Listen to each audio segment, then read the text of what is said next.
integrating sustainable practices into product development and manufacturing processes to support the construction industry's role in achieving 2030 sustainability goals. How are you doing so? Brilliant. So, I'm talking about three different things. The first one is to have a sustainability strategy, a long-term sustainability strategy that aligns with the kingdom goals, but also aligns with international practices. For example, the Global Cement and Concrete Association has a target for 2050 to be to completely decarbonize the cement industry and the concrete. So we have to follow these processes as well. Realistically, I mean, we cannot do everything, but at least we can take a lot of what's happening outside and try to bring it in here. The second one is what we're actually doing. And what we're actually doing is we are using all the tools that we know of, as well as a lot of other things that are in our R&D labs to reduce our footprint. So, for example, we have grinding plants, grinding supplementary cementitious materials. We're using local materials such as pozzolana, which is a Saudi material, to replace cement, and constantly looking at ways to reduce our environmental impact. We cannot do everything. There are things that the market is not mature yet, or not ready to accept at high cost. For example, I can tell you that we have developed in our own laboratories a completely cement-free concrete, which gets strengths higher than even normal concrete.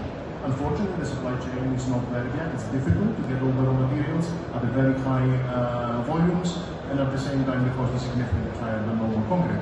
This is going to be a niche material. We're going to launch it, we're going to try to get some engagement with the partners, but we know it's not mature enough. But we're getting there. There are things that are, planets will align sooner or later, costs will change, things that are cheaper now are not going to be cheaper in the future. For example, electricity. We already see the removal of fuel subsidies from cement manufacturers.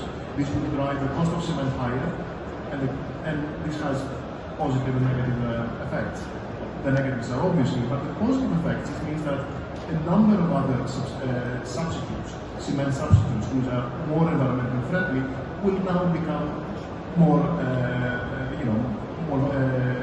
make more sense. They're going to be more feasible to use in everyday construction. The third thing that we're doing is reporting, which is as important as all the others. So we have our sustainability reports published annually, and we used to have them as part of our holding group. Now we're actually going to do it ourselves, and this is going to be our engagement with stakeholders. We want everyone to see what we're doing. We want to reveal our numbers to everyone and see this is what we're doing, this is what we're doing right. And this, if anyone else in the industry wants to copy it or do something similar, great. We want this industry to become more environmentally conscious. It's notable that you are producing sustainable products, but the price is too high and many people don't want to buy. Unfortunately, this is the case. There's always a premium, but things change. It's a moving market. It's a market that, especially, obviously the development here is astounding. So you also have to keep prices at the normal level in order not to put an obstacle in developing the economy of the country.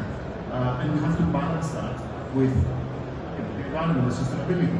But we see movement towards the way where basically we want to put more resources into more sustainable materials sooner or later.